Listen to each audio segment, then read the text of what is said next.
Oke, baik. Assalamualaikum warahmatullahi wabarakatuh.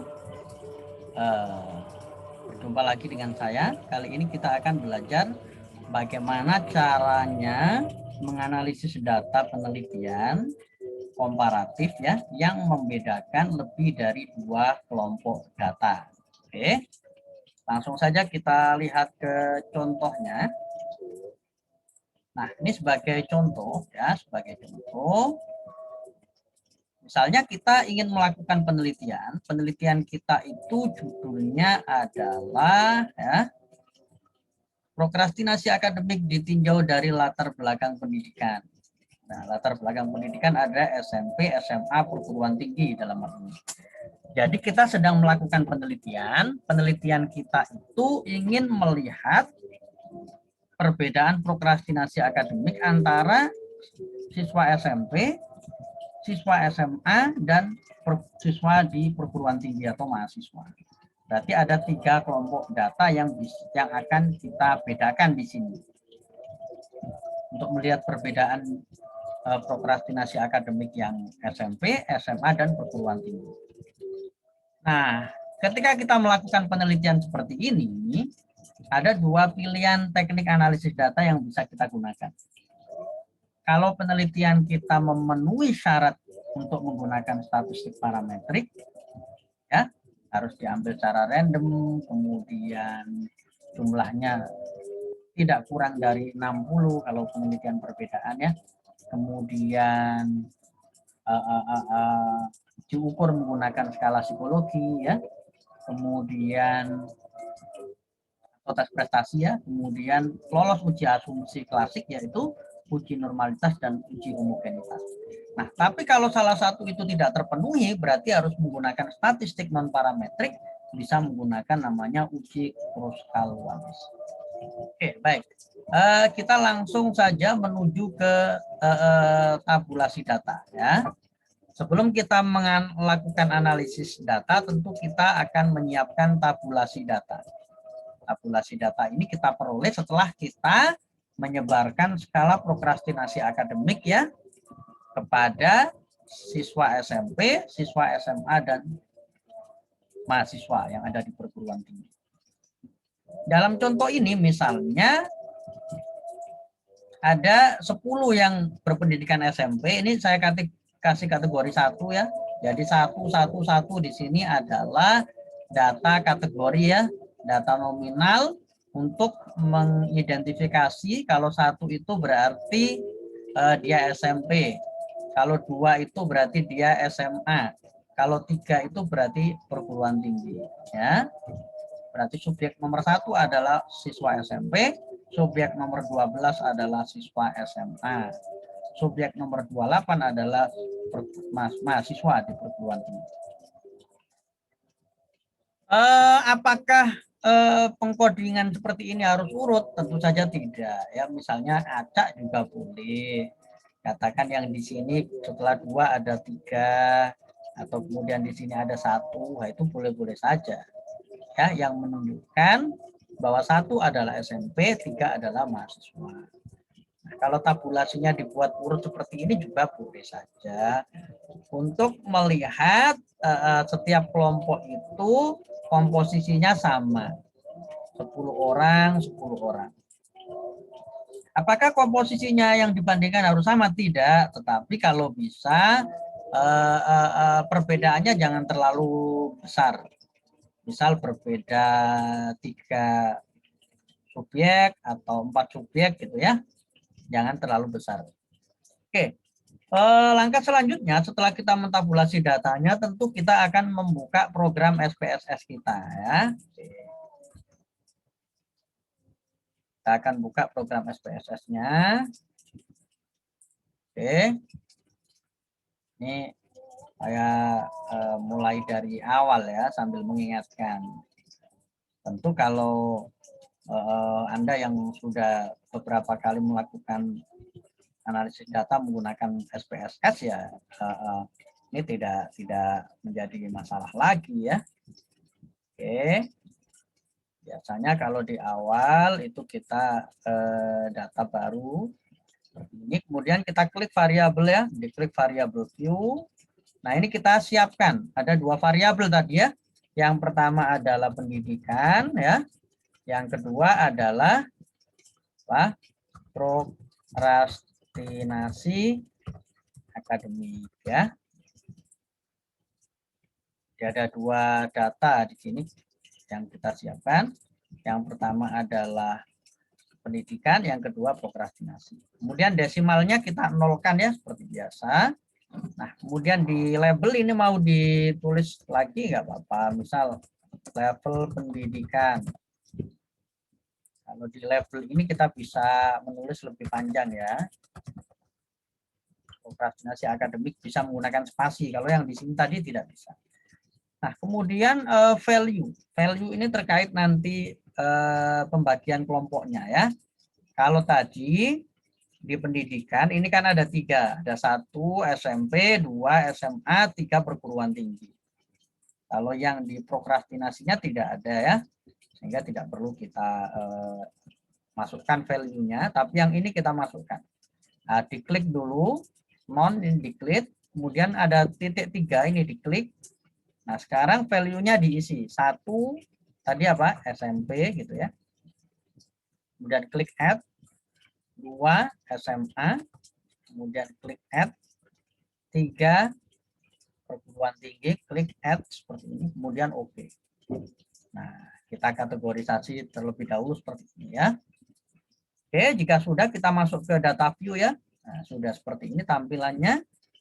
Nah, tinggal data yang di sini tadi kita copy, kita pindahkan ke sini ya. Pindahkan ke sini. Nah, seperti ini ya. Oke. Kalau sudah kita tinggal analisis ya sekarang. Klik analyze, kemudian cari compare means ya. Compare means, kemudian cari one way ANOVA ya. One way ANOVA. ANOVA itu analysis of varian. Kalau bahasa Indonesianya kita kenal dengan analisis varian. Ini diklik. Nah, sekarang dimasukkan prokrastinasi akademik masuk ke dependent. Kemudian level pendidikan masuk ke faktor list. Oke, faktor. Nah, kemudian sekarang kita klik post hoc. Post hoc diklik. Ini dicentang LSD ya. LSD dicentang, kemudian klik continue, kemudian klik option sekarang. Option kita centang deskriptif aja, dicentang deskriptif. Dan klik continue, kemudian oke. Nah, sampai di sini kita sudah selesai melakukan analisis data ya. Nanti hasil analisisnya seperti ini. Ini adalah deskriptifnya. Deskriptif di sini kita nanti bisa melihat untuk rata-ratanya ya. Jadi siswa SMP ada 10, rata-rata prokrastinasinya 44,20. Yang SMA rata-rata prokrastinasinya 43,60.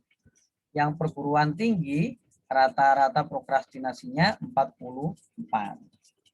Ini rata-rata untuk deskriptifnya. Kemudian output yang kedua di sini ada ANOVA tabel. Ini menjelaskan apakah perbedaannya itu signifikan atau tidak. Ya, perbedaan prokrastinasi akademik pada ketiga kelompok ini. Pada siswa SMP, SMA, dan perguruan tinggi. Nah, kita lihat skor F-nya. F di sini 0,020. Kemudian yang kedua kita lihat signifikansinya. Signifikansinya 0,981. Cara membacanya, jika lebih besar dari 0,05 berarti tidak ada perbedaan yang signifikan. Jika lebih kecil dari 0,05 berarti ada perbedaan yang signifikan. Nah, karena ini lebih besar 0,05, maka artinya tidak ada perbedaan yang signifikan prokrastinasi akademik antara yang SMP, SMA, dan perguruan tinggi. Nah, pada tabel ketiga ini ada namanya tabel post hoc test. Tabel post hoc test ini gunanya apa? Gunanya supaya kita bisa melihat detail perbedaan antar kelompoknya. Contoh, kita ingin melihat perbedaan SMP dan SMA. Nah, Jadi prokrastinasi akademik antara yang SMP di sini dengan yang SMA, ya, yang SMP dengan yang SMA itu mean difference-nya, perbedaan rata-ratanya adalah 0,60. Jadi perbedaan rata-rata antara yang SMP dan SMA itu hanya 0,60. Nah, apakah perbedaannya signifikan? Dilihat di sini. Signifikansinya 0,847, berarti lebih besar 0,05. Maka tidak signifikan perbedaannya. Jadi tidak ada perbedaan yang signifikan antara SMP dengan SMA. Karena perbedaan rata-ratanya hanya 0,60. Kemudian yang SMP dengan perguruan tinggi juga tidak signifikan perbedaannya. Perbedaan rata-ratanya hanya 0,200. Kemudian yang belum kita lihat SMA dengan SMP tadi sudah, SMA dengan perguruan tinggi. SMA dengan perguruan tinggi perbedaannya minus 0,4. Juga tidak signifikan. Nah, sehingga kita bisa melihat secara rinci seperti apa, ya. Itu gunanya post hoc test, ya. Oke, sekarang kita akan lihat ke detail contoh pelaporannya. Nah, jadi cara membuat laporannya seperti ini nanti, ya. Ini untuk deskriptifnya dulu yang pertama kita jelaskan.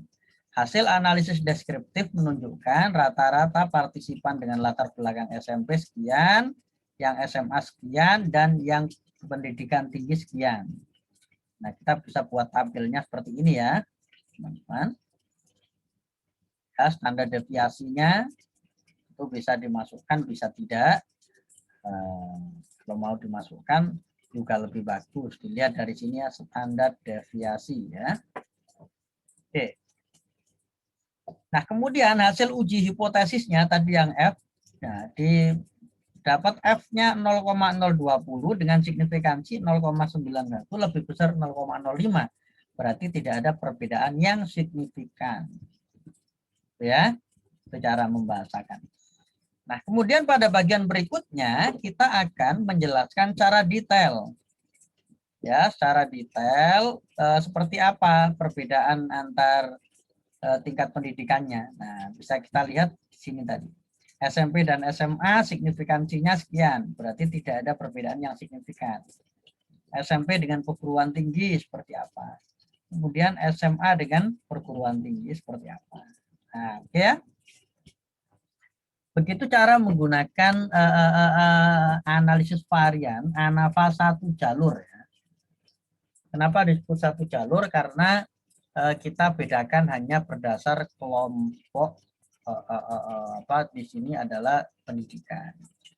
Nanti ada ANAVA 2 jalur namanya, tapi itu biasanya untuk level yang advance lah ya. Oke, bukan S1. Kalau S1 ANAVA 1 jalur cukup. Nah, sekarang kita juga bisa menggunakan tadi ya dengan judul yang sama. Kalau tidak memenuhi syarat parametrik, kita bisa menggunakan non parametrik, namanya adalah Kruskal-Wallis. Nah, bagaimana langkah-langkah analisisnya? Oke, langsung saja kita coba. Kita klik analyze, kemudian kita cari non parametric test ya. Non parametric test, kalau SPSS yang dipakai versi di bawah 20, nanti langsung ada muncul pilihannya di sini. Kalau yang dipakai 20 ke atas, klik yang ini ya, legacy dialog. Kemudian pilih yang K independent sample. K independent sample ya. K independent sample diklik. Ini diklik. Nah, sekarang prokrastinasi masukkan ke tes variabel. Level pendidikan masukkan ke grouping variabel. Lalu jangan lupa diklik ya, define rank-nya diklik, minimum tulis 1, maksimum 3 karena jumlah kelompoknya ada 3 ya. Kemudian klik continue. Nah, itu coba klik option tentang yang deskriptif, kemudian continue. Nah, di sini jangan lupa yang dicentang adalah Kruskal-Wallis. kemudian oke. Nah, hasilnya nanti seperti ini. Kalau menggunakan Kruskal-Wallis ya. Nah, kalau menggunakan Kruskal-Wallis, coba lihat deskriptifnya. Nah, deskriptifnya ini tidak bisa menggambarkan skor rata-rata setiap kelompok ya. Itu kelemahan dari ketika kita menggunakan statistik non parametrik ya. Kemudian untuk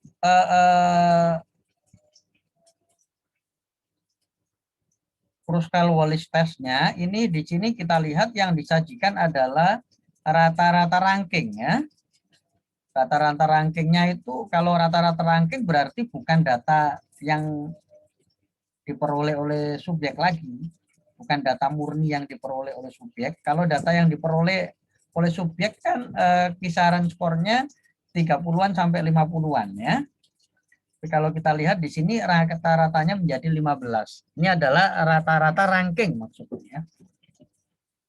Jadi begini, ketika kita menggunakan statistik non parametrik, data yang kita punya tadi oleh SPSS akan dirubah terlebih dahulu menjadi data ranking namanya, atau data ordinal, data ranking ya. Setelah itu baru dianalisis atau dihitung menggunakan rumus Kruskal-Wallis.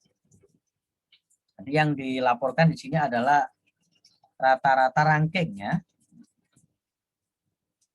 Rata-rata ranking untuk SMP 15,45, kalau untuk SMA 15,15, untuk PT 15,9. Nah, bagaimana cara melihat ada perbedaan atau tidak? Perbedaannya signifikan atau tidak? Kita bisa lihat skor chi-square-nya ya, atau chi kuadratnya 0,037 dengan signifikansinya 0,981. Perbedaannya tipis ya. Kalau tadi berapa tadi? Signifikan 0,981 sama ya, sama ya. Kadang ada perbedaan sedikit, kadang sama. Nah, kelemahannya adalah kalau kita menggunakan statistik non parametrik, kita tidak bisa melaporkan post hoc-nya ini. Jadi kita tidak bisa secara rinci melihat perbedaan setiap level pendidikan.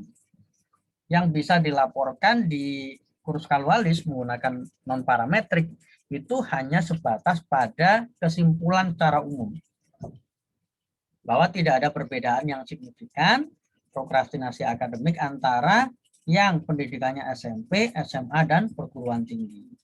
Tapi secara rinci SMP dengan SMA bagaimana, SMP dengan perguruan tinggi bagaimana, itu tidak bisa dilihat dari output Kruskal-Wallis. Ya, itu memang kelemahan dari non-parametrik. Sehingga di awal tadi saya sarankan, kalau bisa ketika melakukan penelitian, upayakan bisa menggunakan statistik parametrik. Supaya yang dilaporkan itu menjadi lebih lengkap. Ya. Jadi cara pelaporannya yang pertama secara deskriptif kita laporkan hasil rata-ratanya, rata-rata rankingnya. Kemudian yang kedua adalah bagaimana perbedaannya, apakah signifikan atau tidak. Untuk detailnya tidak bisa kita laporkan post hoc-nya tadi ketika kita menggunakan Kruskal-Wallis. Oke, begitulah cara menggunakan analisis varian dan Kruskal-Wallis. Seperti yang saya sampaikan, sering saya sampaikan bahwa belajar statistik itu mudah, tidak sesulit yang kita pikirkan.